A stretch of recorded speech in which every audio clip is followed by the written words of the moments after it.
Can't hear you, Richard. Hang on. Oh, that's better. Is that better? Can you hear me now? That's better, yes. Good stuff. We are here. We are back. Sorry about that. I don't know what was happening there. I mean, Mike was just deciding it didn't want to work. Anyway, we are back. It is going to be a busy show, of course, looking back on the Leicester win, looking ahead to Chelsea, of course, this weekend, and Bayern Munich as well in the Champions League. And, of course, joining us, as always, it is the Lord himself, Lord Andreas. How are you this week, my friend? Not bad at all. Good evening, Richard. Good evening to all our viewers. Yeah, glad to be back on the show and looking forward to all the subjects we have to discuss. Yes, it's been a better week. The WSL's been back, so that's good. The international break's over. We do like it when we can watch the team play, and that was good as well, of course. And it wasn't a bad way to get back into the swing of it, was it?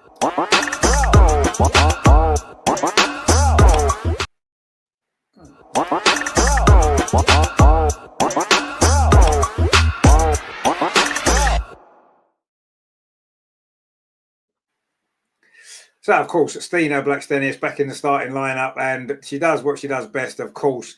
2 goals and sort of an assist, I suppose we can give it to her for the first goal. And we looked, I thought, a much better team all round on Sunday against Leicester. I thought the team shape seemed to be better. It seemed to click a lot better. And certainly that first half, that was much more like the Arsenal that we saw last season, wasn't it? And for most of last season when Rene took over, we played with a bit more freedom. We got the ball forward quicker. We put it into dangerous areas. We scored a lot of goals. We could have scored a few more. And that was more like the sort of Arsenal we've been waiting to see this season. We haven't seen enough of that team yet. So is this maybe, was the international break, we said, had it come at the right time? Well, the evidence certainly from the first half on Sunday tended to suggest to me it did come at the right time. Everybody's had a reset. Maybe we've had Rene and the coaching staff have maybe had a rethink on certain tweaks to the team. And I thought it worked really well. We looked a really good team in that first half. Yeah, the second half is a bit what it is when you're 3-0 up. It's hard, isn't it, to keep that intensity going. We did drop off a bit, but we did obviously win the game comfortably. And that's the type of performance that we've been waiting for. I mean, Andreas, what did you make of that? Because we looked a totally different team to what we did before the international break, didn't we? Completely different team. Yeah, I agree. It was one of our better performances this season. In the first half, I'm with you. This is the Arsenal we want to see. And but you have to consider that we scored the first goal after 7 minutes. And this helps, of course. Remember all the other games this season? Yeah, we fell behind against Leicester City, and we took too long to score a goal, and then after 7 minutes, 1-0, we kept the pressure high. We played forward. That's what you said, and what's so important, not only the back passes, but playing forward and trying to create chances. That's what Rene said in the post-match interviews. That for her, it's important. We created a lot of chances, and we had problems to create much in the games before. Yes, I totally agree. We created a lot. The second, after, was it 25 minutes or so, it was an own goal. Yes, but it was a forced own goal. In the statistics, it will be an own goal, but it was created by our players and unfortunate by the Leicester defender. And then after 30 minutes, the third goal, of course, then if you lead 3-0 against a team like Leicester, normally the game is brought to bed, and you can take one gear down or two gears down in the second half. Yeah, the early goals help, but I agree that we looked different and we tried it in a different way as in the games before, and that's important. And we can't judge the second half. As I said, we were 3-0 up. It's okay that we just tried to manage the game with all these important games that are coming in this block. So for me, the first half was very important, and there the early goal helped. But overall, it was a very good performance from the whole team. The tactics seemed to be different, and yeah, we played forward. We created something. That's the most important, and a fully deserved win. It could have been 4 or 5-0 up in the first half. But okay, if you win 4-1 away at Leicester, it's always a good result, and I was very satisfied with the team performance on Sunday. It was, yeah. I mean, like you said, that first half in particular, that is, I say that's the Arsenal team that I've been to see this season. Actually, it just hasn't, for various different reasons, it hasn't clicked, it hasn't happened, and suddenly it all came into place in that first half, and that was brilliant. Like you said, I knew at half time when it was 3-0 up, I was thinking to myself, this game is probably going to finish 3-0 or maybe 4-0. I thought we might get one more goal, but it was never going to be the same in the second half. And it didn't need to be, did it? At the end of the day, we'd done the job. The game was won. It was just a matter of managing it in the second half and seeing if we could add a goal or two as well. And of course, in the end, we did get the fourth goal as well later on after they'd got one back. But I wasn't, the second half I wasn't particularly bothered about. The first half showed me that this team, with a few little tweaks here and there that Rene did, through the international break, and we looked at a much better side. We looked at a much better attacking side, and it paid off because we I mean, yes, okay, there's no own goal in there, but like you said, it was a great team move, and the third goal was a great team move as well, wasn't it? When for Stina's first goal, and that's what we want to see. We want to see Arsenal moving the ball forward quickly, quick passes, 2-3 passes forward, and suddenly we've got a goal. And that's the one thing we haven't done before this season, really. We've been taking too many touches, too many passes. And, Beth with the assist there, first time pass, that's what she hasn't done enough of. She's always taken extra touch. Not just her, everybody is. And that was a brilliant goal, that third goal. And that's the type of football we were playing last season regularly, wasn't we? One-touch football, moving the ball forward quickly, scoring lots of goals, creating loads of chances. And that was great to see. And I really enjoyed that first half. Probably the most I've enjoyed a first half all season, actually, because it was great football.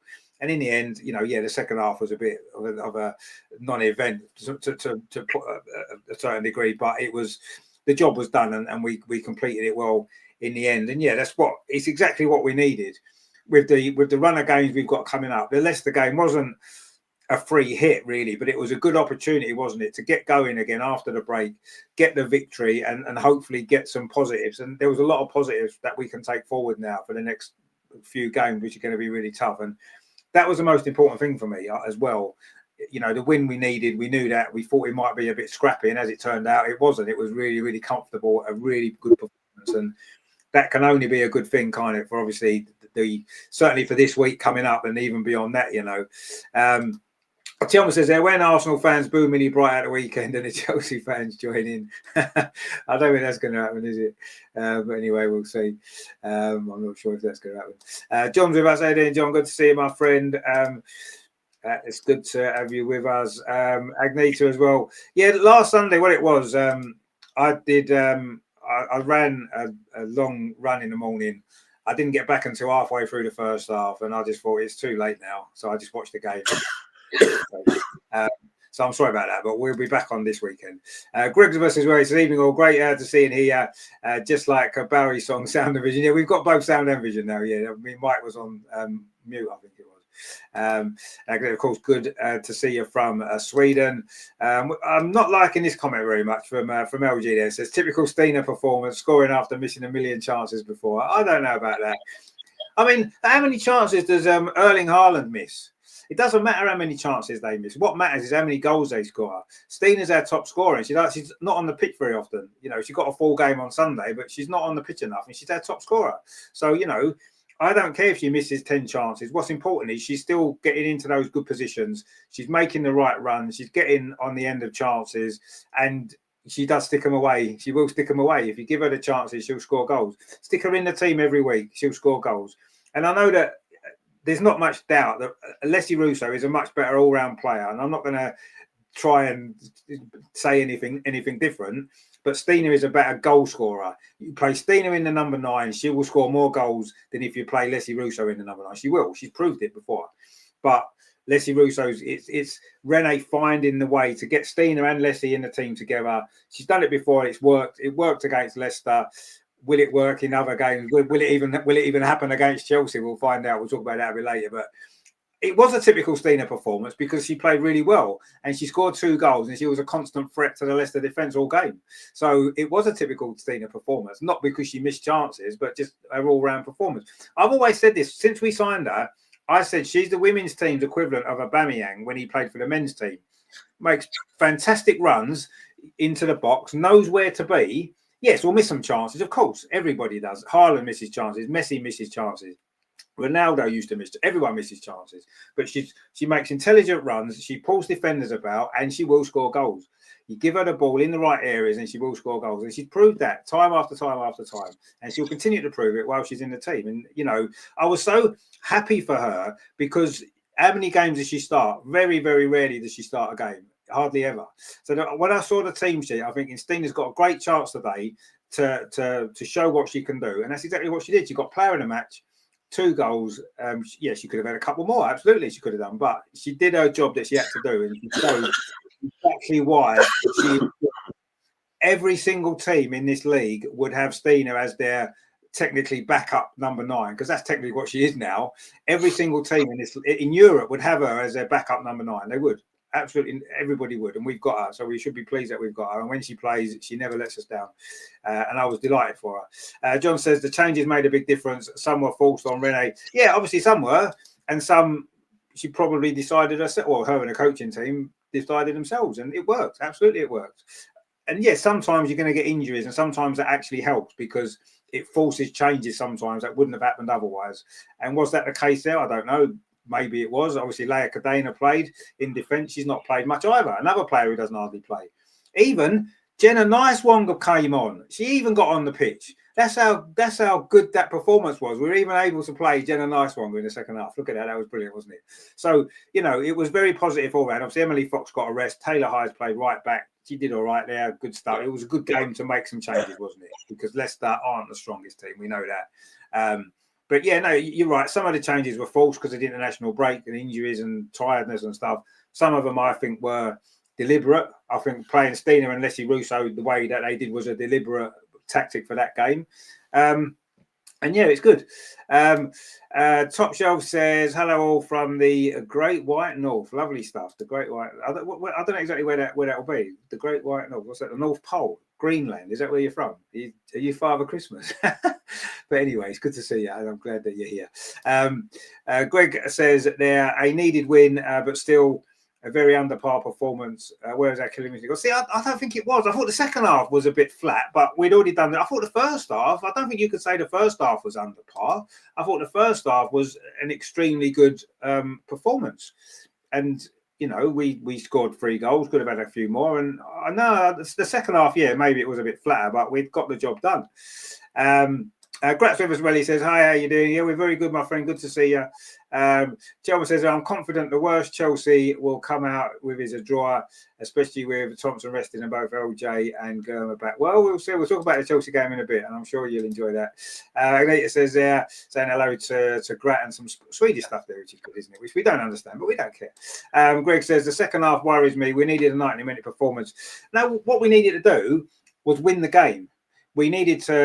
We got the game won in the second half, and then it actually gave us the opportunity to make a lot of changes in the second half, give players minutes, rest players, and I thought that was almost the perfect day, really, because yes, it would have been lovely to have gone out in the second half, scored 4 or 5 goals, won 8-9-0, fantastic, but we didn't need to do that, did we? What we needed to do was win, manage the squad properly, give some players a rest, get some players minutes, and I thought it was actually the perfect 90 minutes in many ways, because of how we managed that second half. I wasn't really bothered. In the second half, I'm thinking, I don't really care if we go and score 3 more goals or we don't, and we just sit back and manage the game. And that's what we did. And I was quite happy with that. I wasn't bothered.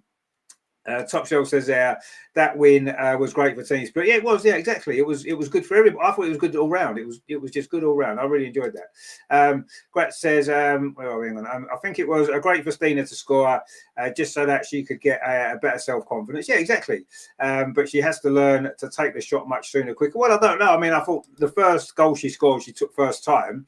The second one, she had to run into the box and steady herself, which she did, and then she finished it into the roof of the net. So yes, there was a couple of times when, yes, I kind of agree. But, she got her 2 goals, and that's what matters, really, isn't it? Joe says Stina scores the important goals. She does. Of course she does. She scores the important goals. She always has done, and she always will do. When she's on the pitch, you know she's going to make a difference. Chelsea says, I've got a feeling there's going to be a red card in the Chelsea-Arsenal match. Well, maybe there will. We'll talk about that in a minute, actually. Greg says, Stina's performance was good. She wasn't offside that much. Well, she was offside less than normal, I suppose. I'll give you that one.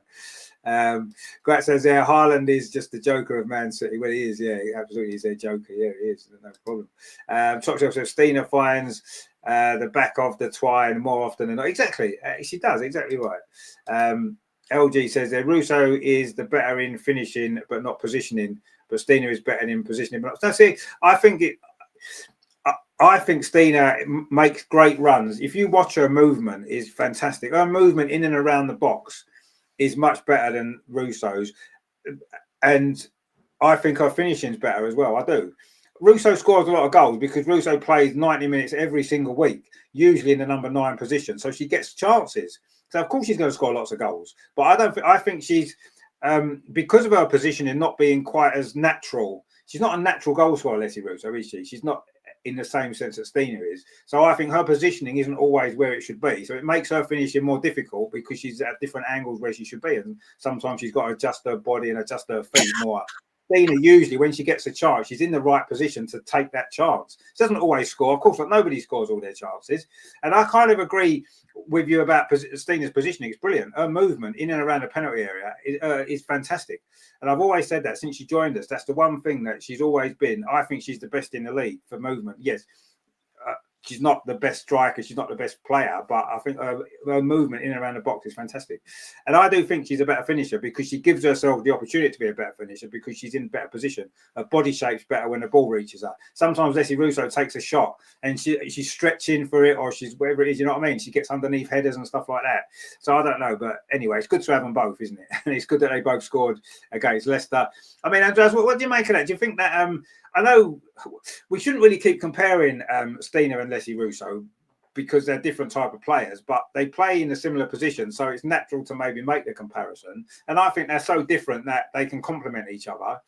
But I mean, I don't know. It's difficult to say who's better at what, but I do think Stina's a better finisher. I don't want to compare these two players because they are too different. And the better footballer is Leslie Russo. No doubt about that. Oh, yeah, of course. Yeah. And Stina, yes, was not a typical game for Stina. She was not as much offside as she normally is. But what was typical, she scored her first goal. She scored when she has no time to think. She gets the ball and first touch, and she must do something. She must finish, and then she scores. When she has too much time to think, oh, what should I do? Oh, should I go there or should I try to go against the goalkeeper or shoot? And then she misses the biggest chances. It's typical for Stina. So her second goal was not really typical because there I thought she had a few seconds time to think, and I was astonished that she scored there. But yeah, maybe this was the self-confidence from this game, from being in the starting lineup, for getting the 90 minutes, and then she thought, everything will work today. So it was a good idea to bring both, and this time it worked. But we had other games this season in which the combination Leslie and Stina didn't work. So I wouldn't say it's the solution for every game now. Sometimes it might work. Against Leicester, it worked perfectly, and other things Renee changed worked too. So it was also good to see Foxy getting a rest after returning Thursday evening or when from US international games. Taylor Hines, very solid player, either left back or right back, and I was astonished to see Laia Codina in the starting lineup. And I think the goal Leicester scored, they wouldn't have scored with Katie Reid in centre back because she's so fast. She would have won this sprint duel against the Leicester striker, and Cody lost this duel. But anyway, we know that every player is important, and so it was good that Cody got her minutes. And but back to your question, Stina was player of the match, and yeah, it's extremely important. We know that she can score the important goals, as our viewer said, but therefore we need her with self-confidence. You can't bring Stina in the 80th minute in an important game when she hasn't played the 3 or 4 games before. So this was a very good decision to give her 90 minutes against Leicester, and yeah, it worked. It worked perfectly with the 2 goals. Overall, I still say Leslie Russo is the better footballer, or yeah, is the better player. But as long as Stina scores so many goals for us, yeah, it's good to have her. Yeah, no, exactly. I mean, as I said, I think every team in Europe would have Stina as their second choice striker, if that's what you want to call her. You know, someone like that to come off the bench. You know, if that's how it's going to be. And when she does start games, she does generally score. Most games she starts, she will score. If you start her, she'll get a goal. So yeah, they are very different players, and I do think it is a little bit unfair to compare them. And I think they're only compared because they are in competition usually for that number 9 position, aren't they? It's usually one or the other of them plays there, and if Stina does play, then Leslie normally drops a little bit deeper, as happened on Sunday. So. But it's good to have that option. And you're right. Sometimes it hasn't worked when those 2 have played. Absolutely, it's not worked. We've said it before, haven't we? It's not worked. And yet there's been other games where it works perfectly. And maybe you're right. Maybe we have to pick the games to use that in. Against Leicester, it worked. So that was a good choice. And maybe the coaching team need to look at the weaknesses of the opposition and think, actually, this is the game to play them together. And maybe that's what hasn't always been the case in previous games, but it did work in that particular game, and we know it can work. And I do like to see it happening more. And I think Leslie Russo has more impact sometimes when she's a bit deeper because she gets more of the ball. When she plays as a number 9, certainly in maybe the previous 4 or 5 games before the international break, she hardly got the ball. Not in the right position. She was having to drop deep, go wide because we wasn't getting the ball in the box, so she wasn't getting the service. So it wouldn't have mattered playing Stina in those games either because she wouldn't have got the ball. So it's almost pointless playing her. So yeah, I think that is something that we need to look at, a way to make that work more often, because we've got 2 very good players who can do very different things, and we need to find a way to make that work more often. Because when it does, it's no team wants to face 2 players like that, do they? Because they offer 2 different threats. So. Yeah. Anyway, Joe says, evening chat's a bit late, but I thought Stina and Mido were outstanding on Sunday. No, they were absolutely. I thought that was a good game from Beth actually as well, because I know a lot of people have criticised that she's past her best and she's not quite up to the level that she was at before injury. But I thought she had a really good game on Sunday, Beth Mead. Worked hard. She looked strong. You know, she got a great assist. And that was good to see. You know, she's actually played quite well this season, Beth, hasn't she? She's done all right so far, I think. Do you think she's playing well, Beth? Considering that I think she's had a better start to this season than maybe the last couple of seasons, hasn't she? Yeah. So far she has a good season, not amazing or brilliant, but really good. And the Leicester game, she was in first half, one of our best players. And the assists that are coming from Mido, it's.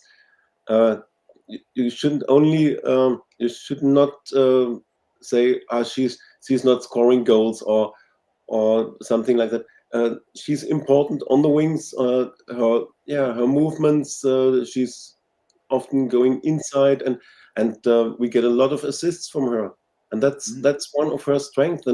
And as you said about Stina, there are so many teams in the WSL that would wish to have a player like Beth Mead.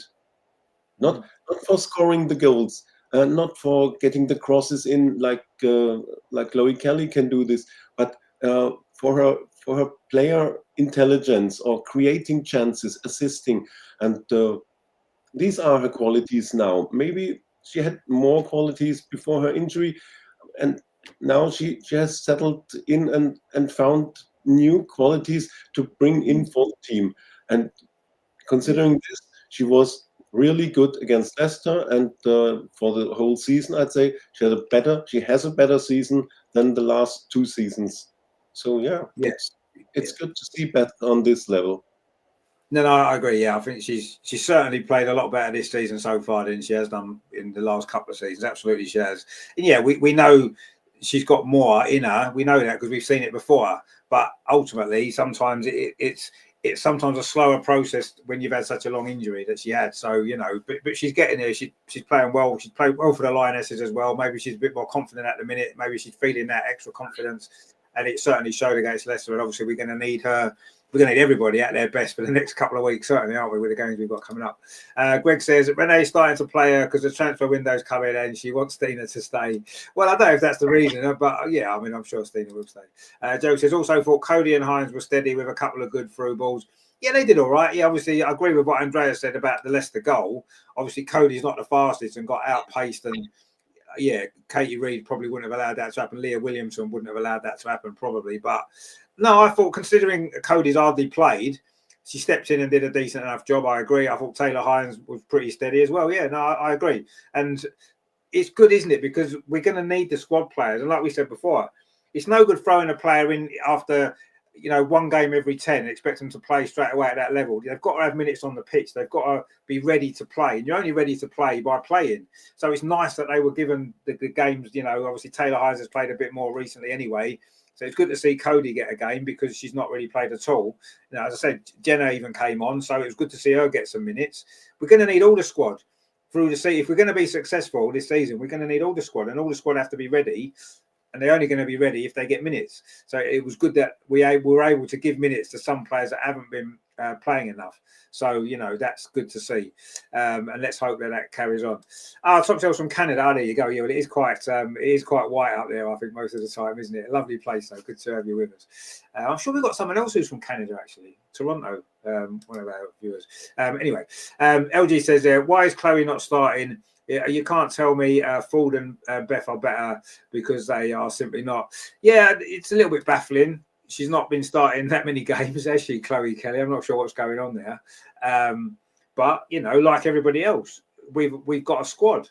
We've got a big squad and we've got a good squad. And no one should be guaranteed a starting place apart from possibly your captain and possibly Leah Williamson when she's fit because of how important she is. But most other players, they've got to be considered as rotation players. Everybody, especially in the forward line, we've got so many of them. I'd like to see Chloe Kelly playing more. Is she better than Caitlin and Beth? She's a different player. She offers different threat. I like Caitlin Ford. I like Beth Mead. And I like Chloe Kelly. And you can't play them all because it unbalances the team.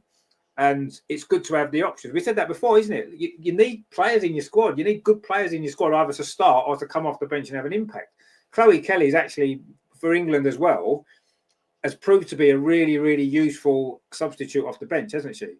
You know, she comes off the bench and has a massive impact. She did in the Euros for England. She has done for Arsenal. So if she's on the bench and she comes on, when she comes on, she always does something, doesn't she? Whether it's scoring a goal, creating something, she's that sort of player. So I don't necessarily mind. Yes, she should be starting more games, and I think she will.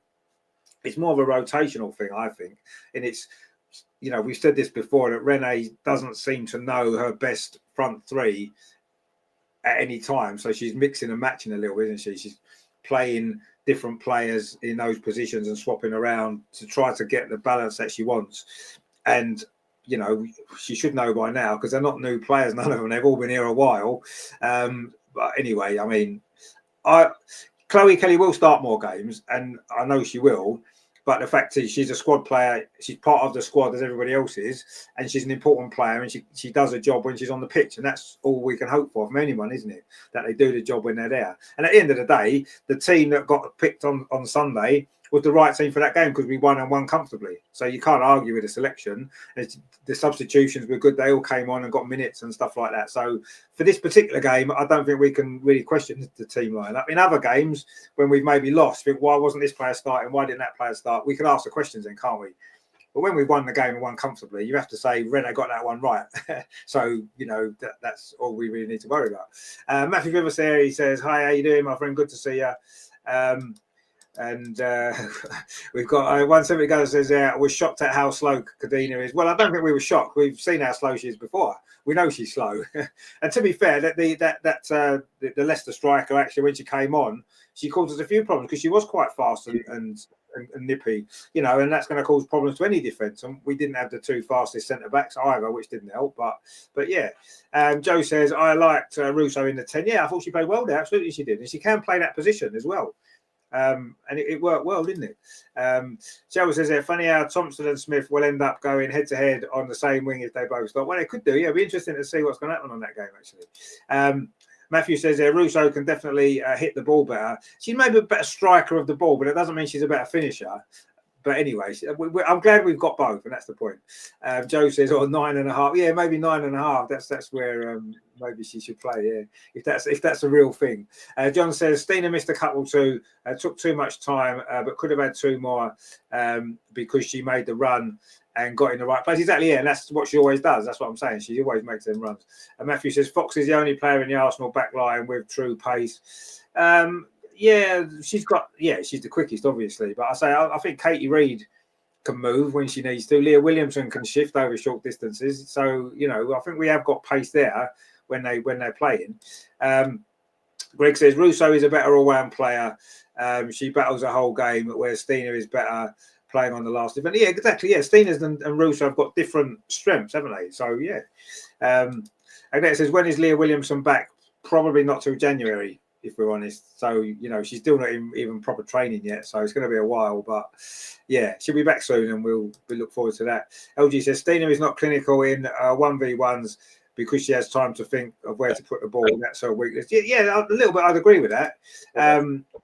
Yeah, but, sometimes when you're a striker, most of the best strikers score their best goals when they don't have time to think. First time shots. That's that instinct. And you can't take that instinct away from a goal scorer, but if you give them time to think, then their brain takes over their instincts, and that's when they miss. And it's not just Stina. This is every single striker that's ever played football is the same, that you've got a natural goal-scoring instinct. And when you don't think, it's natural. You're just in that position, you stick your leg out, you know where it's going, you put it in the goal.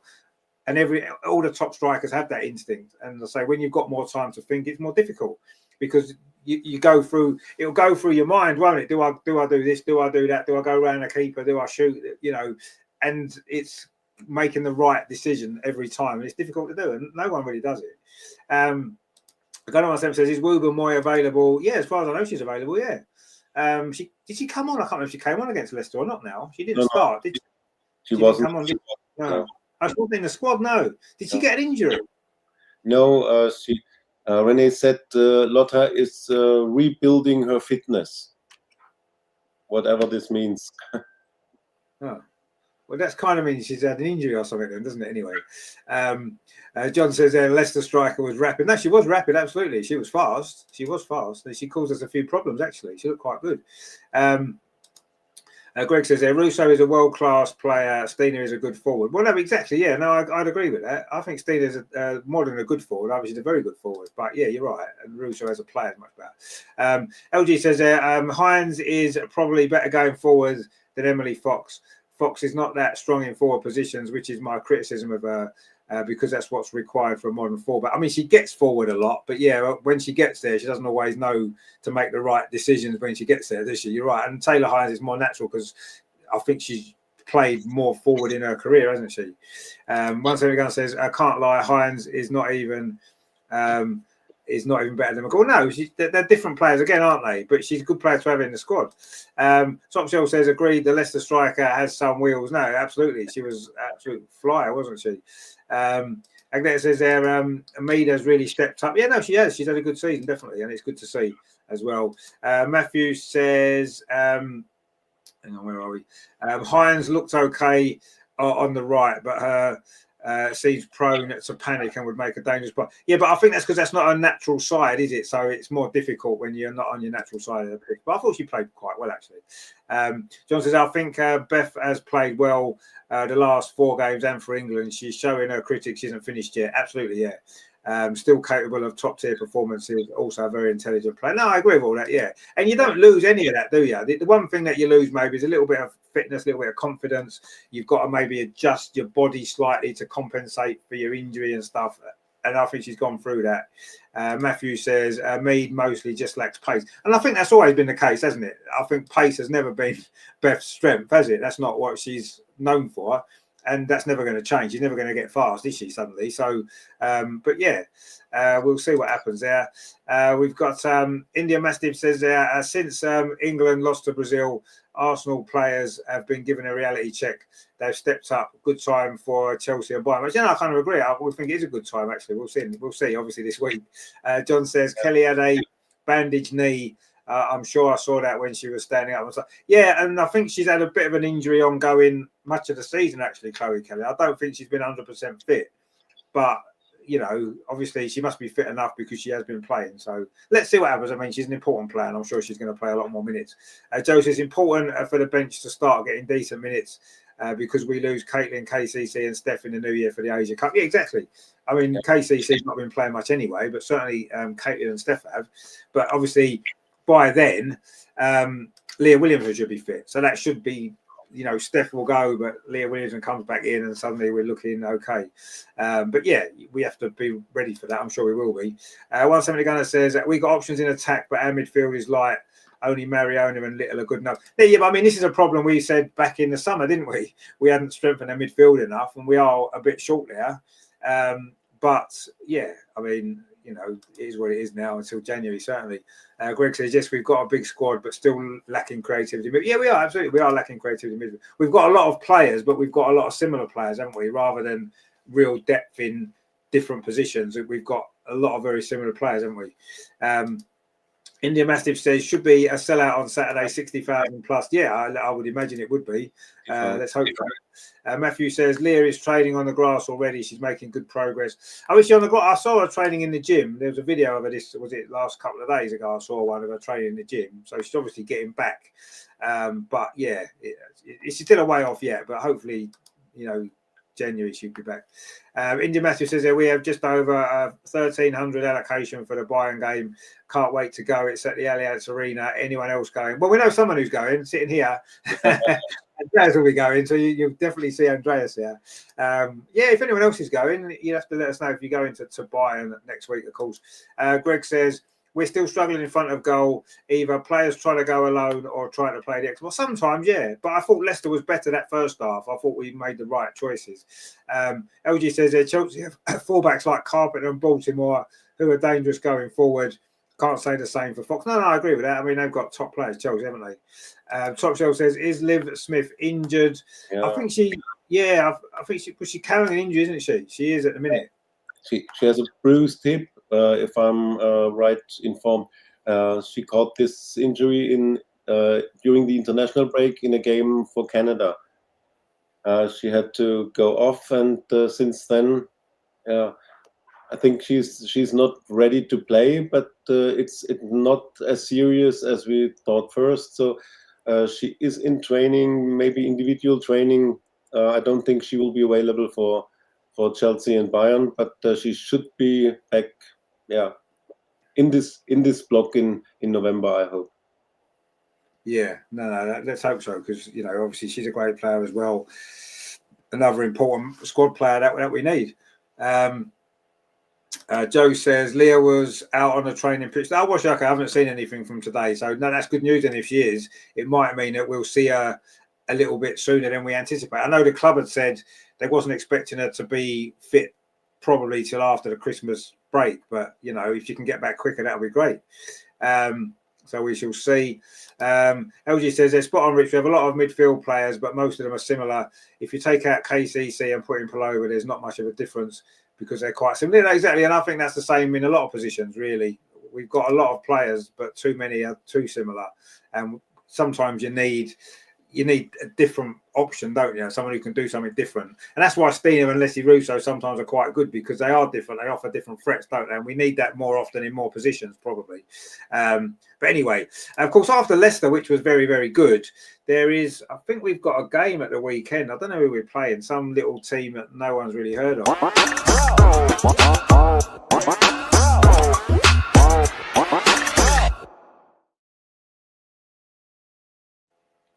Of course, it is the biggest game of the season. It always is. Arsenal versus Chelsea, and every season, actually, particularly it seems to be when we play them at home. We normally seem to play them at home first, don't we? Generally, and every season when we play Chelsea at home, it's always the same case. It's always a matter of it's a game we can't lose, or we have to win. It's one of those two, isn't it? Or sometimes both.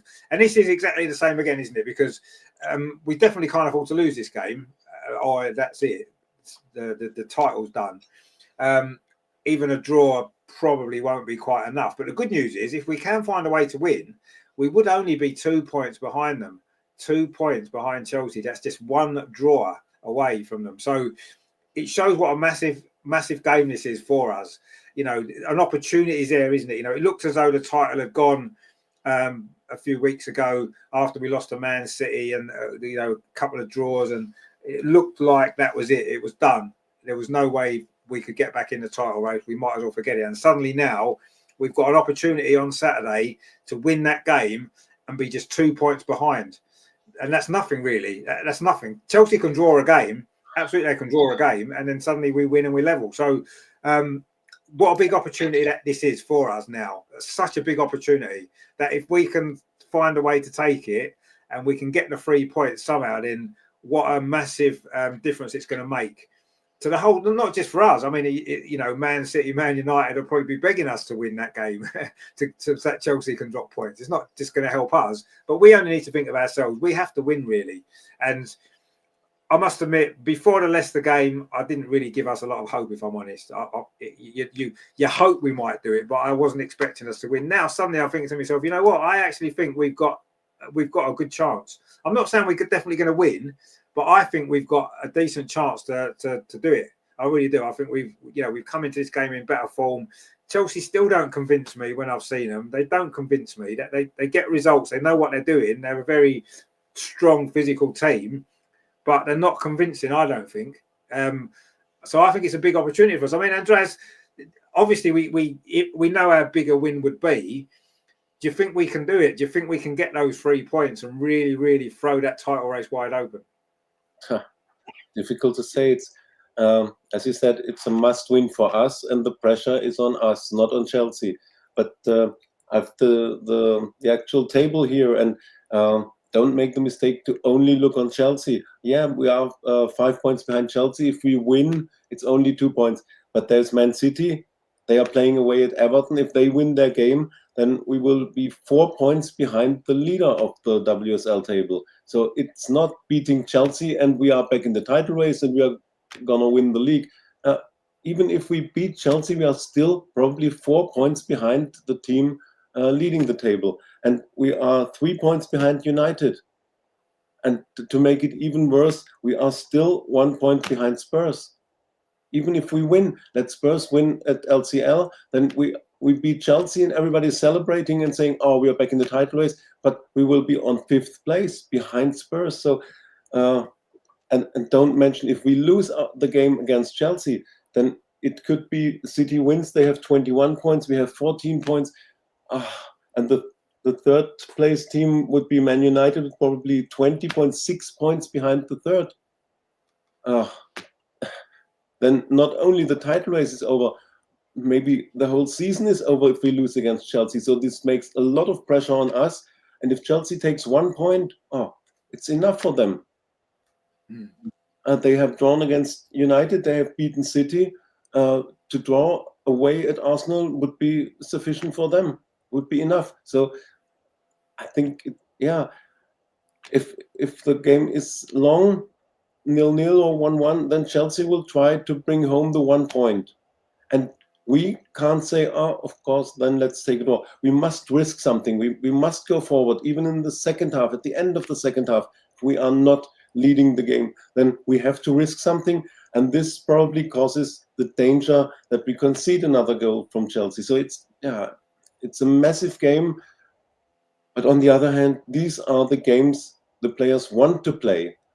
They want these finals. Of course, it's not a final in a cup competition or the league final, but it's like a final for us to be back in the race for the top 3. And every player says we like these games. And let's see. I mean, in the last 2-3 seasons, Arsenal was always good when they were on the edge, when they had to win, when it was a final. So let's put all our hopes and confidence in the team that they will bring out a massive performance just when it counts on Saturday.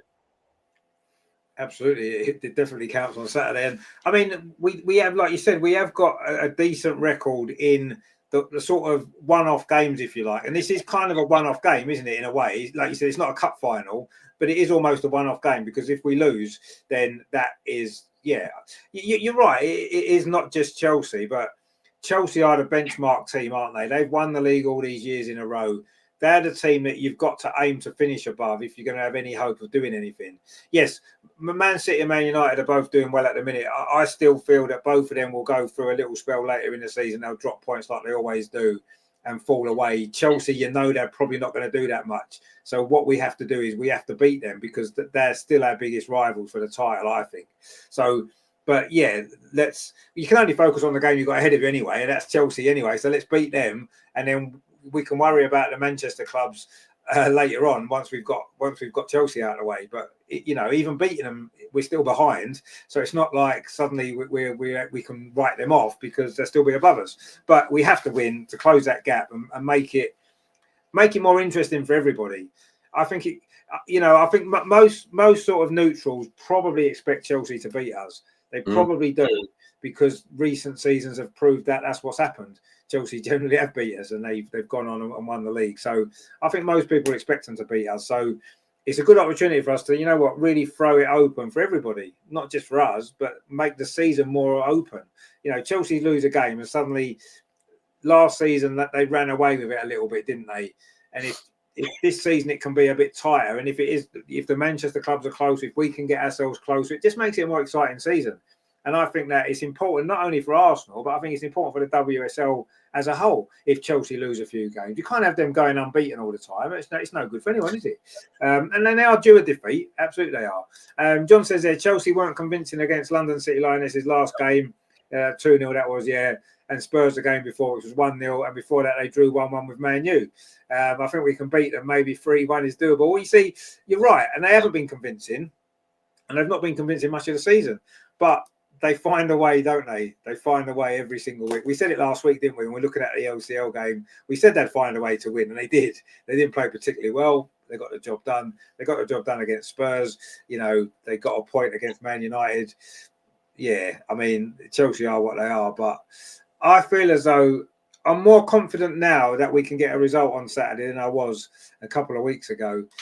Joe says there, Chelsea aren't demolishing opponents like they were last year. They're winning, but not by massive margins. No, you're right. In fact, we've got a better goal difference, haven't we? So, LG says there, we had a mighty European champions playing the local champions. Exactly. And the European champions are going to come out on top. Of course they are, because that's what's going to happen, I'm sure. Joe says, I just hope our girls treat this game like a Champions League or Euros final, because it's that important. No, exactly, it is. And I say we've got a good record, haven't we, in those type of games? We've beaten Chelsea in 2 cup finals in recent seasons.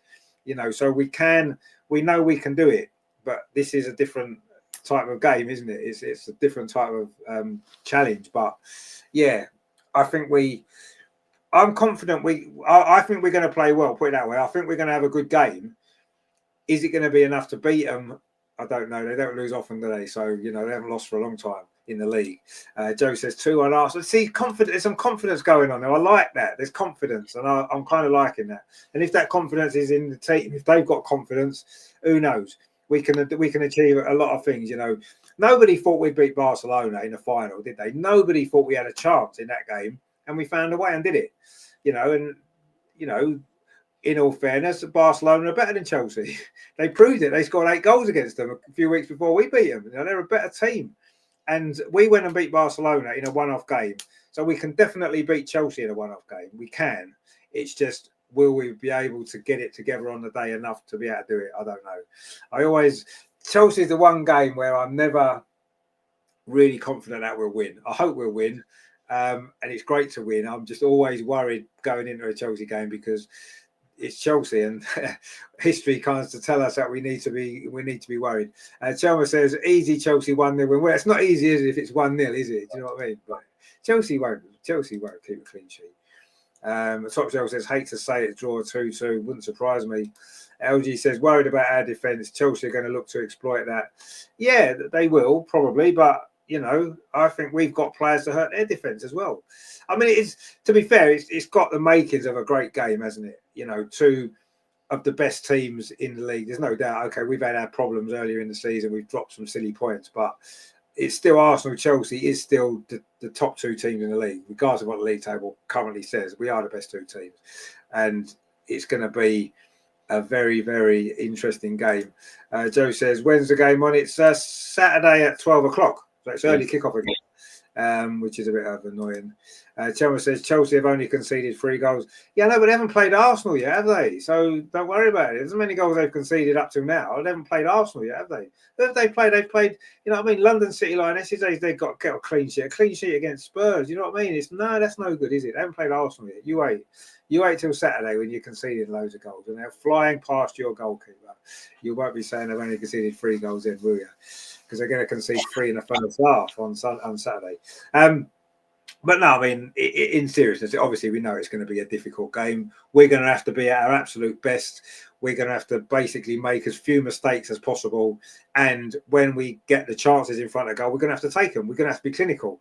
You know, we can't afford to miss 2 or 3 chances because we're probably not going to get loads and loads and loads. So we need to be clinical, and we need to score first, quite honestly. We need to score first to have any chance of winning. If Chelsea go 1-0 up, then I think that's it.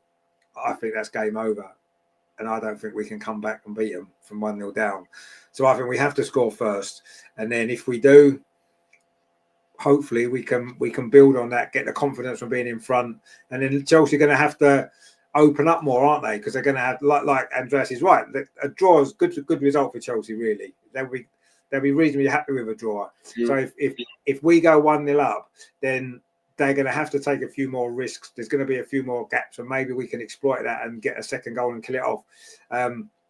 But we need to score first, don't we, to begin with? Otherwise, it's not going to work, is it? John says, my only worry is that we've been underperforming until the Leicester game. We got to win there. We saw the different lineup completely change us. We should now at least have some confidence back. Exactly, yeah. That's what that Leicester game was about, wasn't it? Building confidence. Joe says, I foresee a 2-1 win. Well, that's what we like to see. Hopefully you've foreseen it right. That'd be nice. Chelmer says, one of those 3 goals is an own goal. Yeah, but that's the past. Forget the past. The future is what matters, and that is going to be on Saturday. And you're going to concede more than 3 goals on Saturday, so don't worry. Greg says, I hope we win, but we need to be a lot better than we have been. Absolutely. But then I think Chelsea do as well, because they've not been that great, have they? They've not been that great. They've kind of muddled through, like they always do. John says, do we play the same team as against Leicester? We know it worked there, or do we change and risk that the change doesn't work as well? I mean, that's an interesting question. I don't think it will be the same team. Personally, I think there'll be at least 2 or 3 changes. I think Emily Fox will come back in at right back. I think Katie Reid may well start in defence, actually, because she looks fit again now. So I think she might start. I'm not sure. I'm not sure Stina and Leslie Russo will both start against Chelsea, if I'm honest. I don't think they will. I've got to be honest. I'm not sure that's going to happen. Although Stina has got a good goal scoring record against Chelsea, to be fair. She tends to get goals against them, so who knows? But yeah, I don't know. I'm expecting at least 2 or 3 changes from the Leicester game. I mean, Andreas, what are you thinking? Do you think it'll be a similar team, or do you think it might be more like, I don't know, the team that played earlier in the season? I can't see it being the same team as Leicester. I just can't. No, I expect a few changes, and it's nearly sure that Foxy will be back in the starting lineup, and I think Taylor Hines will be on the bench, because it will be Emily Fox and Katie McCabe as fullbacks, and centre back. It's of course it's Steph Catley, but who is her partner there? I think Renee will try to play Lotta if she's fit. I would play Katie Reid because of her pace and how she played at the start of the season. But my feeling is that Renee will bring Lotta because of her experience, and maybe because Lotta knows Aggie Beaver-Jones better from the England camps, although Lotta didn't play much. But yeah, I think this could be in Renee's mind. And then in midfield, there's one question: is Kim Little fit? She had to be subbed off against Leicester in the last 5 minutes of the game. She was limping a bit. I haven't read anything this week, so don't know. If Kim is fit, she will start. as well as Mariona. And the question is the third midfield position. Yeah, difficult to say. Is it Kyra starting the more defensive role, or will she bring Frida at the number 10? I don't see Leslie and Stina start. I think Leslie will be the number 9 in this game, and that would be my choice too. And bring or have Stina as a super sub on the bench if it's 1-1 in second half after 60 minutes, and then bring on Stina. She will cause problems for the Chelsea defense. And on the wings, I think Beth and Caitlin will start. Yeah, about Chloe, we don't know what happened. Has she fallen out of grace from Renee, or is it just a knee injury that's not really serious, but she's not match fit to start? I don't know. I think Beth and Caitlin will start, and Leslie in the number 9, and then have the opportunity to bring Stina or Vicky Pelova, to have an impact. And yeah, it's difficult, but Chelsea have some problems too. Sonia Van Puesto is trying to get Ellie Carpenter and Lucy Bronze together in the team, although they are both right backs. So where is the place for both? And this might offer chances for us. So Lucy and Ellie Carpenter are both very, very offensive players, and this will open space for our wingers. And who is the left back for Chelsea? Will it be what's her name? Baltimore. Sandy Baltimore, yes, or is Neve Charles ready to play?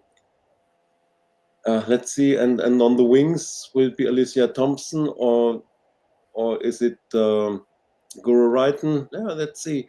And probably Aggie Beaver-Jones will start, and they have a super sub as number 9 too, Sam Kerr, coming on at 85th minute and scoring in stoppage time. Please not. But we know that Sam Kerr has a good record against our players. Yeah, Chelsea has a very good team, and we have to make everything right with the starting lineup, with the tactics. And I agree with you. The best situation for us would be to get the lead. Then the pressure will change from us to Chelsea. They can't stay defensive and say, of course, let's take a 1-0 loss at Arsenal. No, then they have to come out. They have to try something, and this will open space, even more space for our attackers. Then everything is possible. If we get the lead, then I think we can win the game. You want prediction or later? Yeah, go on now. Prediction. Yeah, go on. Prediction time. Give us a prediction. Okay. Yeah. The normal prediction is 2-2. I think a draw is most probable result. There will be goals. It will not be a 0-0 because both attacking lines are able to score at any time, and both defensive lines are vulnerable. If you concede a goal against Leicester, then you can concede against every team. So, and Chelsea, well, when did they have their last convincing game where they played really well? Yeah, no, I don't know. Yeah, they always find a way to score and to win, but they are not threatening. But as I said, they find a way to score goals. There is Erwin Kasper, there is Jochen Nüsken, Johanna Rütting-Kanerud. Everybody from them can score, and I'm afraid they will score 2 goals, but we also will. But 2 goals for us won't be enough. So I say 2-2. Of course, I hope for more, but that's my prediction. Well, Agneta thinks that Chelsea will score 2, but we'll score 4. So there you go. That'd be good, won't it? I hope you're right. That would be fantastic. Joseph said, what makes Chelsea unbeatable? Well, I mean, the fact that they have been unbeatable, haven't they? They haven't lost a game in the league since Sonia came in. So it's only really history that makes them unbeatable. If you look at the way they've been playing, and and you look at the strengths and weaknesses of their team, I would agree. I wouldn't say they are unbeatable. They're not unbeatable. They will lose a game. Absolutely, they will at some stage. Why can't it be Saturday when we play? Why not? We there's not many teams in the league probably that can beat Chelsea. Realistically, is there? There probably isn't many. The two Manchester clubs on their day should be able to, can do it. Us on our day can do it. And you start looking a bit further down and you're thinking, how many of those other teams have even got the capabilities to beat Chelsea? Yes, Chelsea can have a really, really bad day, and it's possible. They lost to Reading a couple of years ago and stuff like that. But generally, it's only really the two Manchester clubs and us that can realistically beat them. So they're not unbeatable, but they're not going to lose very often, are they? Let's be honest. So we have to take the opportunity when we can, and that's when we play them, because we can't rely on other teams in the league to beat them, because it won't happen very often. So we have to do our job, and that's to beat them when we can, and that's on Saturday. And we have to take that, and obviously they won't be unbeatable, will they? Because we'd have beaten them. So there you go. Chelsea, if you allow Chelsea to settle into the game, then you'll be in trouble. Absolutely, of course. Yeah, we have to get in their faces right from the start. Of course we do. Greg says there, what makes Chelsea unbeatable is the refs. Well, yeah, that certainly doesn't help us, does it? But anyway, let's see what happens. LG says, should we risk it all and go all out against Chelsea, or should we be more cautious with our approach? Well, I think a little bit of both. I think we need to be cautious of the fact that we can't afford to concede the first goal. Certainly not like we did last season and concede in the first 5-10 minutes. So we have to be cautious in that side of it. But equally, we've got to win the game. So at some stage, we're going to have to take the game to Chelsea, aren't we? We're going to have to. So I think we need to get both sides right. I don't think we can be overly cautious all game, because we probably won't win. But equally, we can't be overly ambitious all game, because we'll probably get caught on the break and lose. So it's getting that balance right, isn't it? I think we need to be cautious because we have to start the game strongly. But equally, at some stage, we're going to have to try and push on and win it, aren't we? If it's 0-0 or 1-1, whatever it is, in the last 10 minutes. We've got to try and push on and win at that point, haven't we? And forget about being cautious. I've said it before, and I'll stick by it even for a game like this. If it's 1-1 with 5 minutes to play, I would rather we went to try and win it and end up losing 2-1 than just sitting on the 1-1 and not trying to win it. Even though technically the 2-1's a worse result, I'd rather see us be ambitious and try to win the game, even if ultimately we aren't able to do it and it costs us. I would still rather we did that than just sit back and be happy with a 1-1. When 1-1's not really enough, it's a good result for Chelsea. It's not good enough for us. So we need to win. So we need to take the initiative if that's how the game situation is. But let's see. Let's see how the game plays out. I mean, if it's 1-1 with 5 minutes to go and Chelsea are all over us, pressing for the winner, let's hang on and get the draw. But equally, if it's not, if it's a fairly even game, it's 1-1, let's try and win it if we can in the last 10 minutes. But would you, I mean, Andreas, we need to be cautious of Chelsea, obviously, because they're a great team, but I don't want to see us be over cautious, do you? Yeah, it's difficult to say we need a win. I agree. But if it's 2-2 and 5 or 8 minutes to go, will you really risk to lose against them? I mean, we have 4 days later the away game at Bayern, then 3 or 4 days later the North London derby. So for the confidence, it would be better to take the draw and not lose against Chelsea. So I don't think we will risk everything and go all in. If it's 5 or 8 minutes to go with a draw. I see the problem that then both teams will settle in and say, okay, let's take a draw. It's better 1 point than no point. And what happens if it's 2-2? You risk everything. You have maybe 1, 2, 3 big chances, and you get a counter attack in the 95th minute and lose 2-3. Your self-confidence is broken. And 4 days later, you have to play in Munich. Then better take the 2-2 and say, we had them on the edge. And of course, it's only a draw, but we were the better team. We could have won, and it's better for the self-confidence. So I wouldn't go all in the last minutes. I don't know. You see, I think that you're right, and obviously we don't want to risk losing the game, I suppose, and losing the game would be a disaster. But I don't know if it is a draw going into the last few minutes of the game.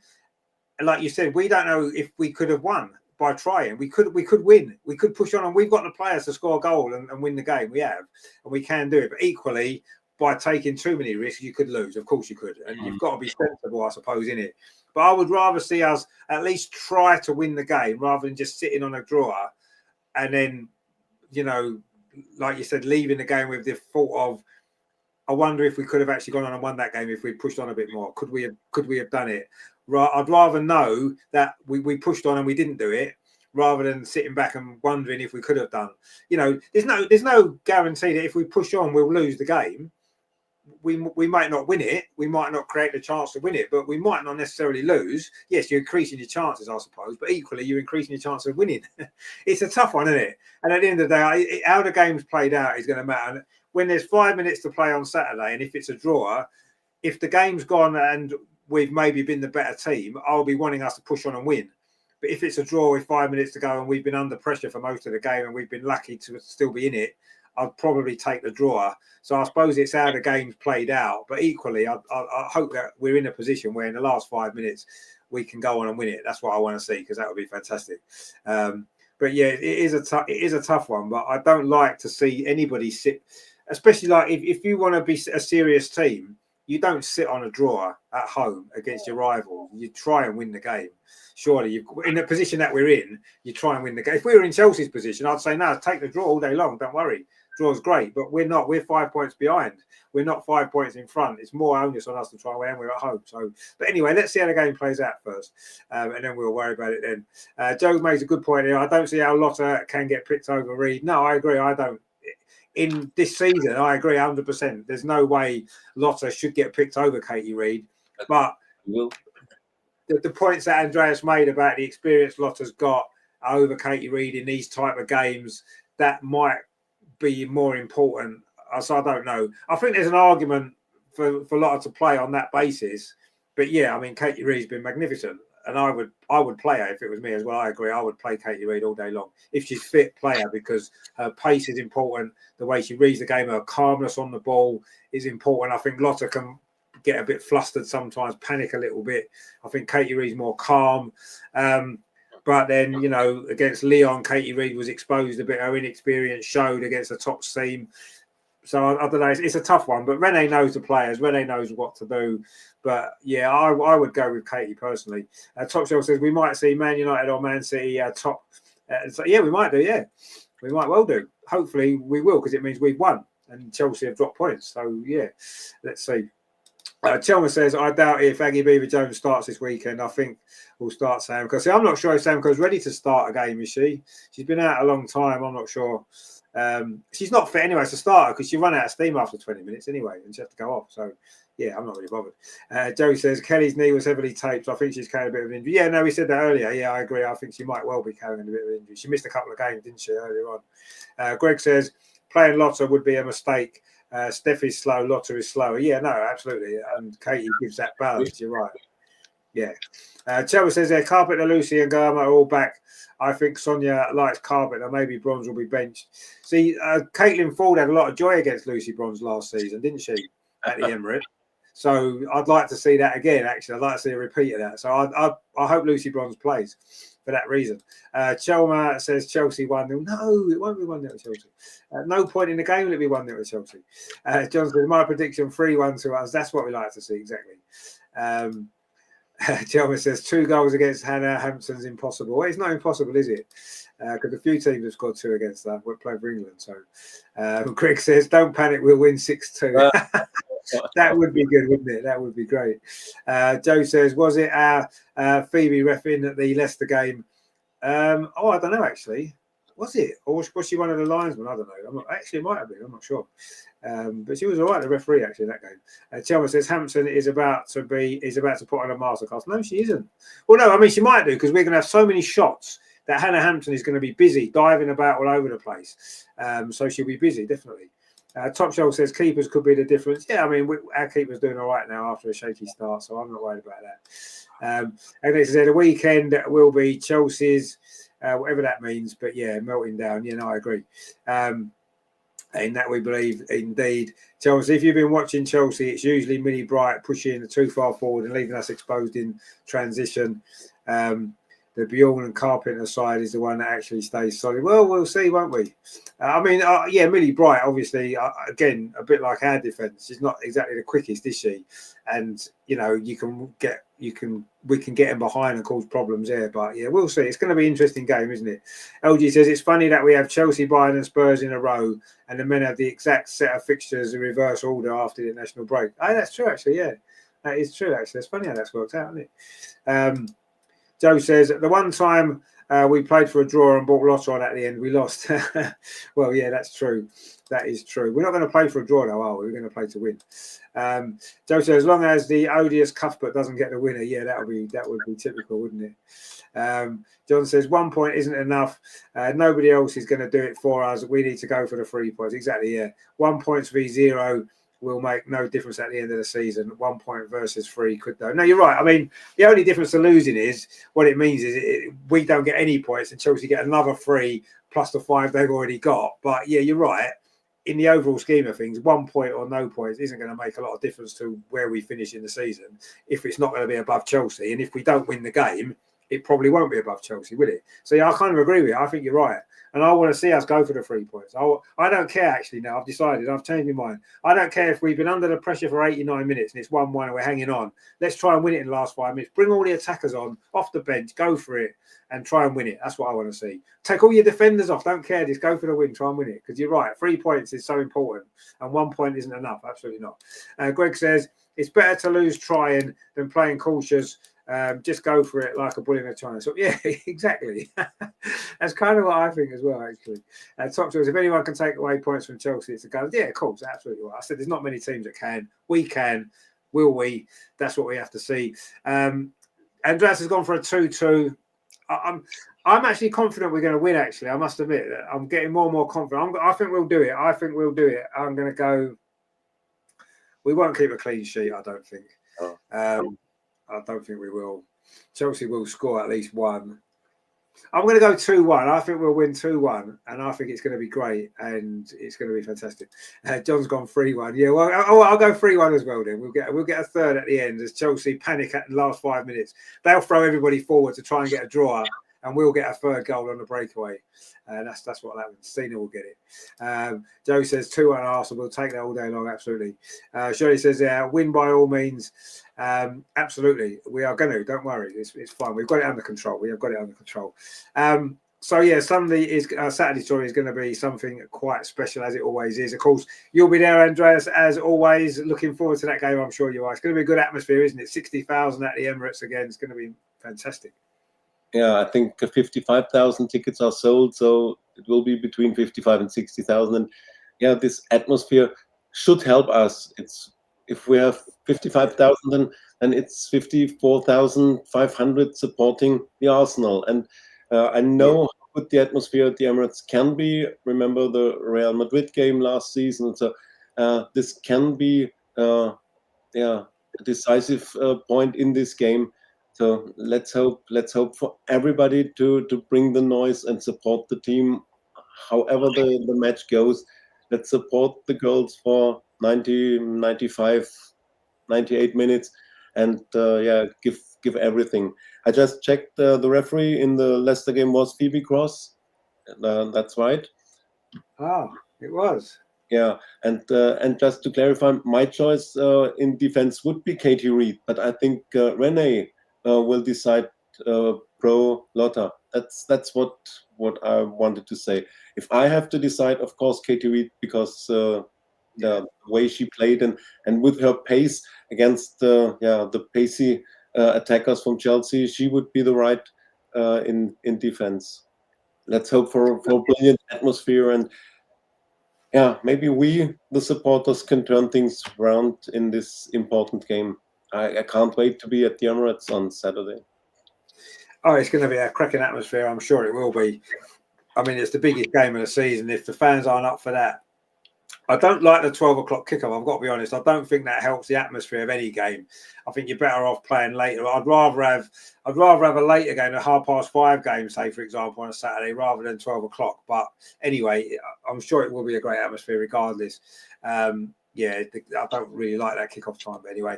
And of course, after Chelsea, it doesn't get any easier, does it? Because we are back in Champions League action, and it is another massive, massive game.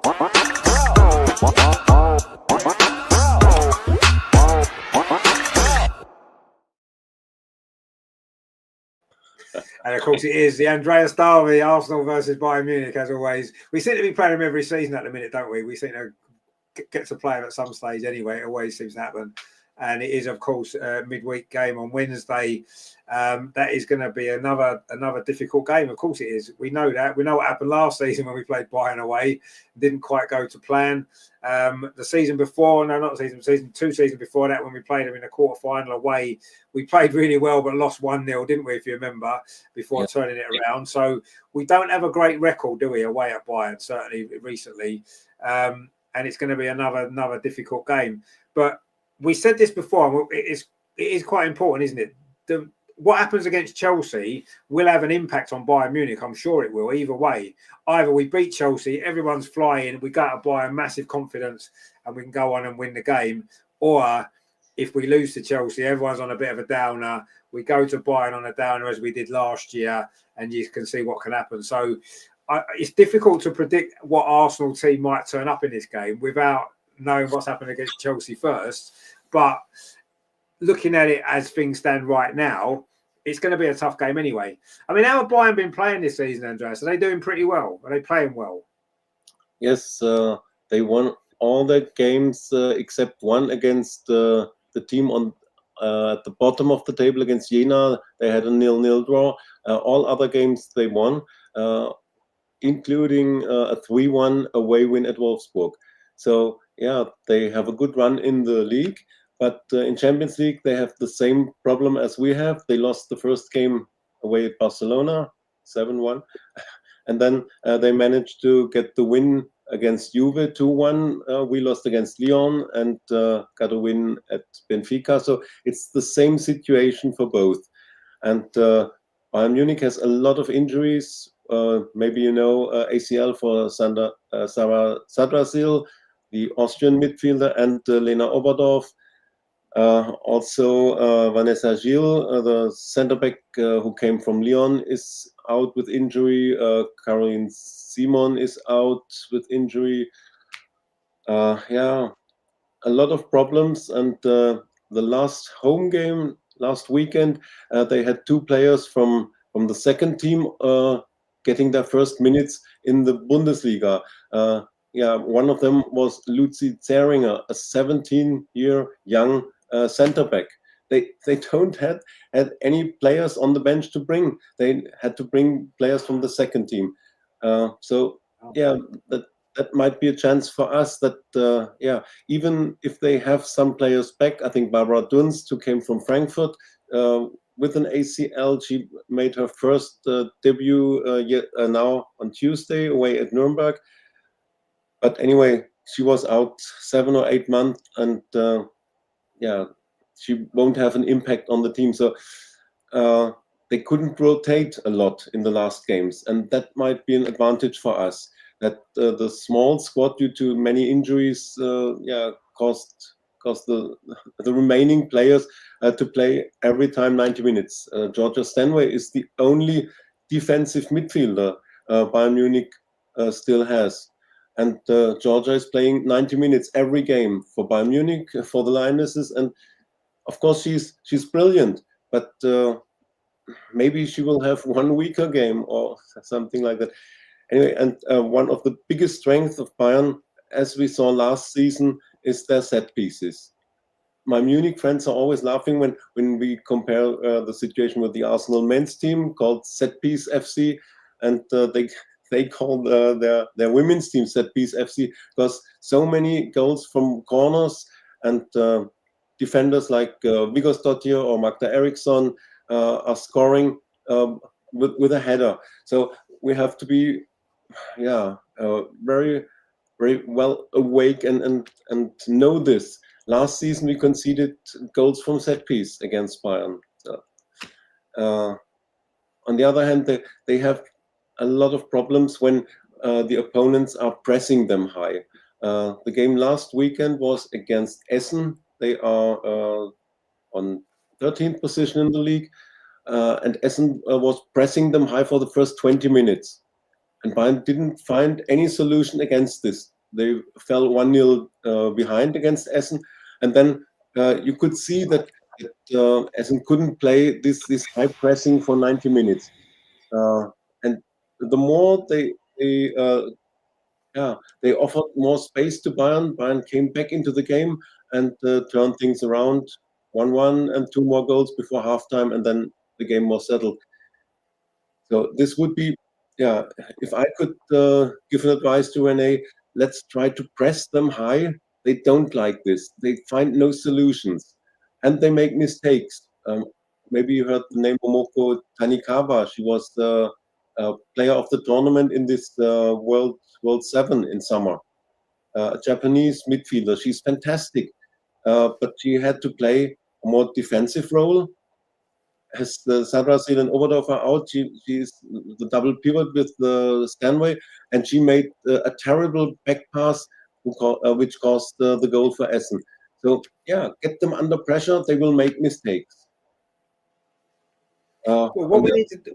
Yeah. What we need to do is, after the game on Saturday, I think Andreas needs to go down into the changing room and speak to Rene about the Bayern game, because he knows more about Bayern Munich than what they do from all their scouting missions that they've done. That's what needs to happen, and then we'll go to Bayern Munich and we'll win, because we'll have a plan that will make sure that we win. But no, I mean, I remember last season they did score a few goals, crosses into the box and headers, and that's never been our strength anyway, has it ever, dealing with that? So we know that's going to be a problem.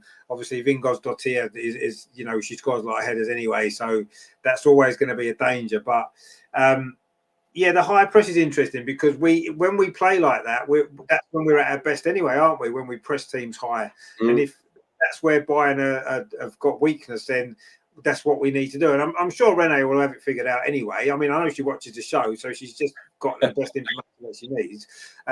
So I think that's probably is our best option to do that, and I'm sure we will try and see. But having already lost one game in the Champions League, we can't really afford to lose another one. We need a result, and I think this is a game where slightly different. I probably would be happy with a draw. I would probably. We're away from home as well against a very good side. So if it is a draw with 10 minutes to go in this game, I'll be saying, no, let's sit back and protect that draw. And that'd be a decent result. Whereas against Chelsea, it's a different set of circumstances. So I would take the draw, definitely. And it will be a tough game. Bayern are a good side. We know that. They've got some great players. I didn't realise they had as many injuries as they've got. So that's a positive maybe for us, for that point of view. If there are a few players short, that always helps, doesn't it? If they haven't got the options off the bench that we've got. So let's see there. Anyway, Greg says, I'll change Andreas's mind on Saturday. I'll convince him we'll thrash Chelsea. I'm sure you'll try. That'll be good, actually. Now, Bayern, I do think Arsenal will lose. Well, I don't know if we'll lose. India Mastiff says, can't wait. I'm going to Germany. Oh, good stuff. I'm sure you might meet Andreas there. Shirley says, Andreas, do you think letting go of Leah Walty was a mistake? Well, that's an interesting question. It looks like it at the moment. Do you think it was a mistake? Maybe not letting Leah go, but not signing a replacement for her. That was the big mistake. I think if a player like Leah Walty says, I would like to go, and could we terminate the contract earlier, you can't say no if a player was there 6-7 years. That's not the mistake, but we should have signed a replacement. And we underestimated this situation. This was the mistake in my eyes. No, I agree. Yeah, I kind of think that Leah Walty leaving isn't the problem. Not replacing is the problem. Absolutely. Leah Walty wasn't getting any younger. She would have needed replacing at some point. And if she's asked to leave, then surely that's the time to look at a replacement rather than waiting until January or the end of the season, whatever. So no, I agree. Leah Walty leaving wasn't really the big issue. The issue was not replacing her, and that's why we've maybe struggled in that position so far this season. India Mastiff says Curryverse and chip straight off the plane. I think Arsenal beat both Chelsea and Bayern. Well, that'd be a good week, wouldn't it? Imagine if that happens. Well, next week's show's going to be good, isn't it? If we've beaten both Chelsea and Bayern, what a week that'll be. But there you go. So we shall see. John says there, I hope Bayern are going from bad to worst. That's pretty terrible. We like that one. That's good. Yeah, exactly. Good stuff. LG says, I hope Renee is listening and taking notes. Yeah, exactly. We do. I think Andreas should be invited into the changing room after the game, or maybe into the office and have a little sit down with Renee and go through the Bayern Munich game, exactly what Arsenal should do. And then that's what should happen. And then we'll definitely win. If that happens, we'll definitely win. The likelihood of that happening is probably not that great, so we probably won't win because that hasn't happened. But anyway, Greg says there, we'll do to Bayern Munich what we did to Lyon last year. We'll win 5-1. Well, that would be something quite good, wouldn't it? I can't see that happening personally, but let's hope so. LG says, when we beat Bayern 2 years ago, especially at the Emirates, we were really aggressive in our press and they folded as a result. Yeah, we were. The Emirates game, we did it really, really well, didn't we? We really pressed them early in that game and, got a couple of great goals. Joe says, going off track, what's ever happened to Terry? Hope he's okay. Mrs. Sacramento comments. Actually, yeah, I know he was leaving. He was going off out of the country, wasn't he? Now, I hope he's okay. I don't know if he's come back into the country or if he's still abroad. But yeah, let's hope he is okay because he hasn't been in the show, has he, for a while, actually, Terry. And you're right, we do miss his Sac Rene, even though we don't agree with him most of the time. We do miss him, actually. So let's hope he is okay. I'm sure he is. And I think he was travelling about. So I'm sure he'll be back at some stage. But yeah, let's hope he's okay. I'm sure he is. But no, so yeah, Bayern Munich's going to be tough. We know that. And I personally would take a draw over there. I think that's a decent result, really. And that will set us up nicely in the group, won't it? I think losing that game could be quite difficult for the next games coming up. But certainly if we get a draw or a win, fantastic. A win would be brilliant. So what's your score prediction for that one, Andreas? Obviously, Bayern Munich better than anybody. So whatever score prediction you give, it will probably be the most accurate one. Yeah, I'll take a draw for this game. And just to say, I'm in the away section this time. I bought my ticket via the Arsenal homepage, so I'm definitely sitting with the Arsenal supporters. And one thing I forgot: a weakness from Bayern is their right side on the attacking line. On last, was it Saturday or Sunday? At halftime, we said, "Is it forbidden to play over the right side, or why don't we do this?" So of course they have Julia Gwynn, but she's going upwards and always was free and was giving signs, and nobody played the ball to her. Everything over the left side. It changed a little bit in the second half, but anyway, it was Essen, the team on the 13th place of the league. And if they struggle against a team like Essen to play on the right side, they will struggle against us also. And I hope this is one thing René also saw, because this was not the first time. There was the game against Jena when Bayern drew at home 0-0. They seem to ignore the right side totally. Of course, on the left side, it's mostly Pernille Harder or Clara Bull. There is more danger, more threat from this side.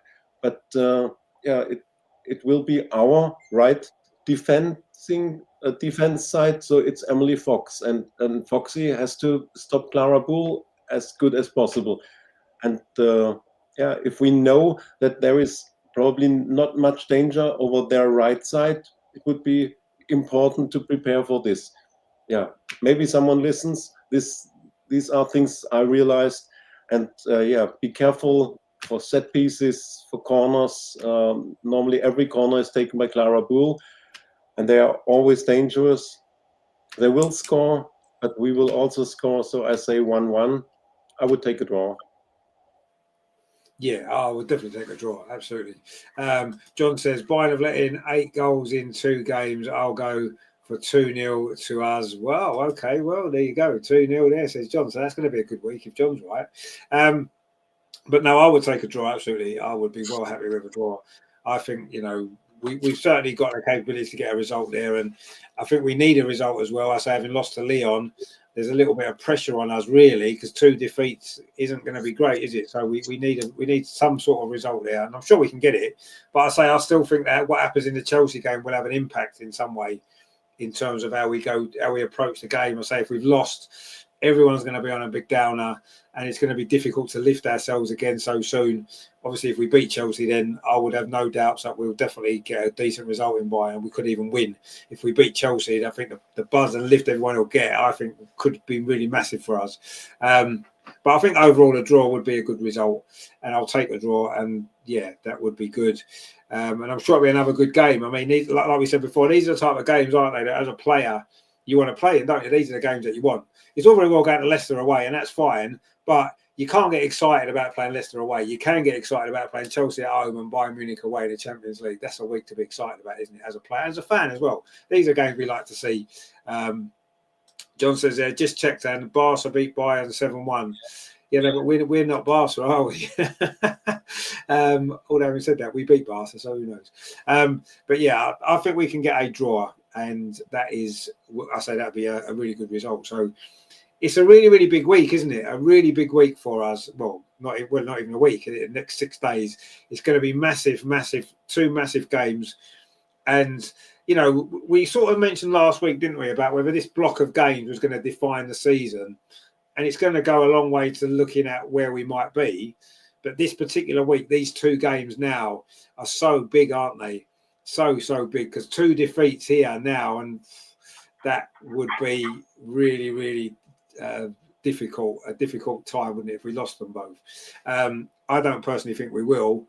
I think we're good enough to get a result in both games. And I say a win against Chelsea, a draw against Bayern, that's a good week for me. That's a really good week. We'll take that all day long. Obviously, winning both games would be amazing, but I think that's a big ask, if I'm honest. I think to win both of these 2 games back to back would be I think that's a big ask. Not saying it's impossible, but I think it's a big ask. A win against Chelsea, a draw against Bayern, that's a good week. We'll be happy with that, and that will set us up nicely for the rest of the season, really, won't it? It keeps us back in the title race, keeps us in with a great position in the Champions League as well to certainly get through to the playoff bit of it, and yeah, go from there. But yeah, it's a big week. It's an exciting week, and I think that so far I think we've waited this season to really get going, haven't we? It's been a little bit stoppy-starty. We haven't played particularly well. We've not really got any rhythm going. We've not had too much to get overly excited about. And since the Champions League final, it's felt a little bit of an anti-climax, hasn't it, so far this season? I think it has. But this week now, we've got a real big chance, haven't we, to kickstart everything with these 2 big games, 2 big performances, 2 great results, and suddenly we're back where we need to be. But let's see. It's impossible to know how it's all going to play out at this time, but let's hope for the best. And I'm sure it's going to be a week that we'll remember, maybe for different reasons, but I'm sure it's going to be a memorable one. Obviously, it's going to be a memorable week for Andreas because he's going to be at both games, so that's even better, isn't it? So obviously you're flying tomorrow then to London, and then so when are you flying back from London? On Sunday? No, early Monday at 7:45 on Monday, and on Wednesday then driving to Munich, and it's the early kickoff time. It's what is it, 5:45 UK time? So yeah, I'll take the train to Munich, put my bag in the hotel, and then it's close to the Allianz Arena, so and then have a walk to the arena. I'll walk together with my Munich friends, and then they go into their block, and I'll go to the Arsenal supporters. And then after the game, we will talk again, my Munich friends and myself, and yeah, there's no problem. I think it's women's football. It's no problem. You can be open with the supporters from every opposition team. So I'm looking forward to this game. It will be special.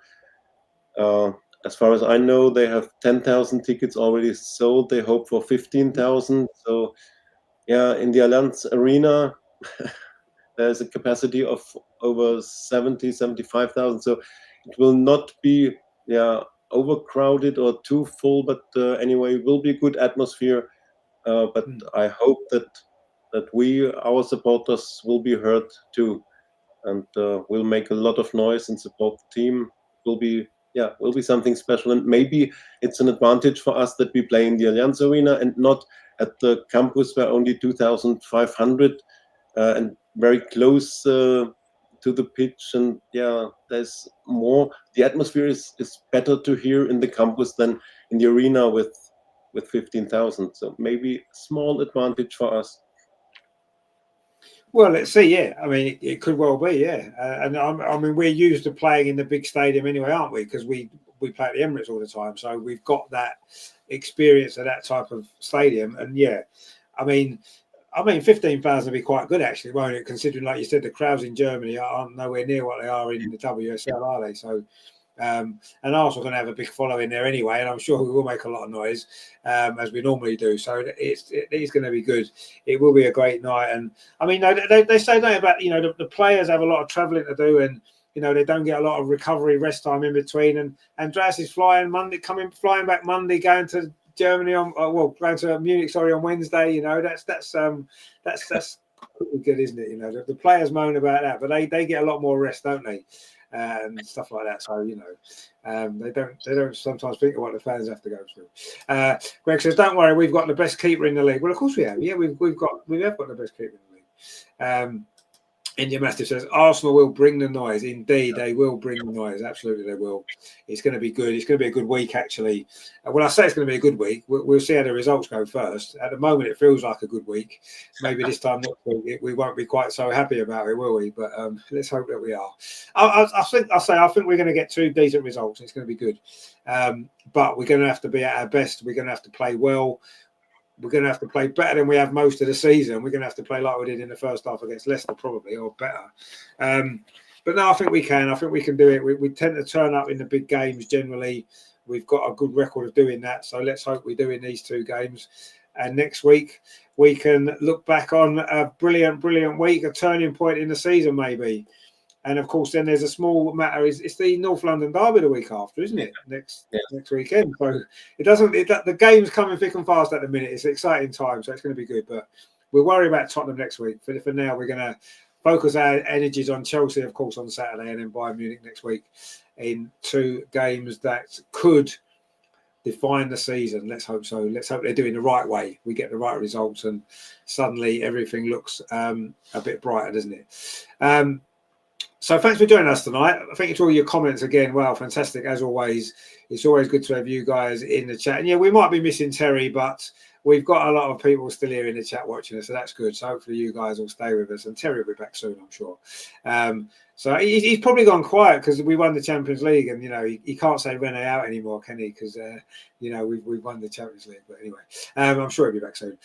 So yeah, thanks for joining us, guys. I hope you have enjoyed the show as always. Please give us a like and don't forget to subscribe. I'll be back, of course, on Saturday for the big one, Chelsea. I'll be here for that one. I'm going to have to rush back because we'll be at Park One in the morning and stuff, but we'll get back, I'm sure, in time, no problem. So we'll be here for that one. So that's going to be good. So join us for that. And of course, Andreas, I'm sure you'll have another fantastic vlog for us, won't you, from the Emirates on Sunday. That is going to be a good one. And they deserve to get 1 million views, they do. So definitely look up for that one. If you haven't seen the others, check them out as well. Andreas, obviously good to see you. So, I mean, next week we'll be okay for Friday again, won't we? Because you won't be travelling over, will you? So that'd be good. So we'll do that one on Friday next week. Obviously enjoyed the show tonight. It's been quite busy. A lot of comments as well, which has been good. Yeah, very good show. Enjoyed it very much, and thanks for having me, and thanks to every viewers for the comments.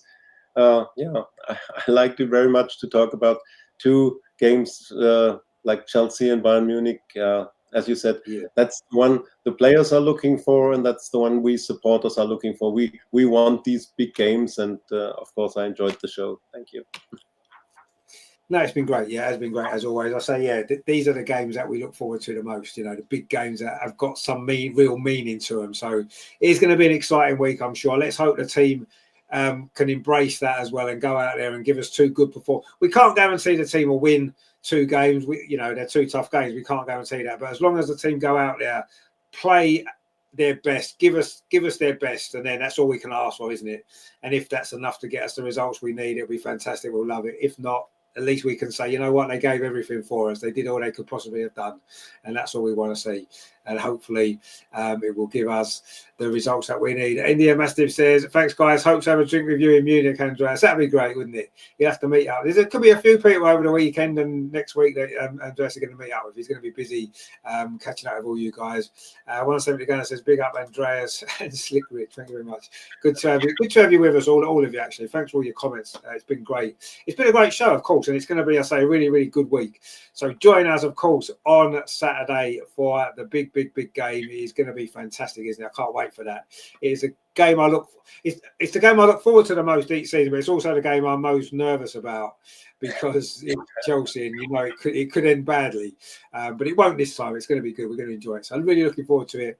So I'll be here for about 11:45 to go through the team news, look ahead to the game, and then enjoy what hopefully will be a great 90 minutes from the Emirates. That is going to be good.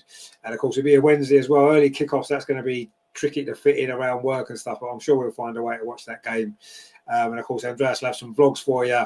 And then we'll be back Friday next week, looking back on hopefully a really big, important week. Great results. That's what we want to see. So thanks, guys, for watching. Take it easy. Enjoy the game on Saturday. If you do see Andreas at the Emirates, do say hello. Get on the video as well if you like. That'd be good to see you on there as well. And we'll see you on Saturday for, wow, what a game. Arsenal-Chelsea. It's coming. We're going to do it. Come on, you Gunners. Let's do this week. Big week. Let's get it done. 6 points in the bag. Lovely. We'll see you soon, guys. Thanks for watching. Take it easy. Bye-bye.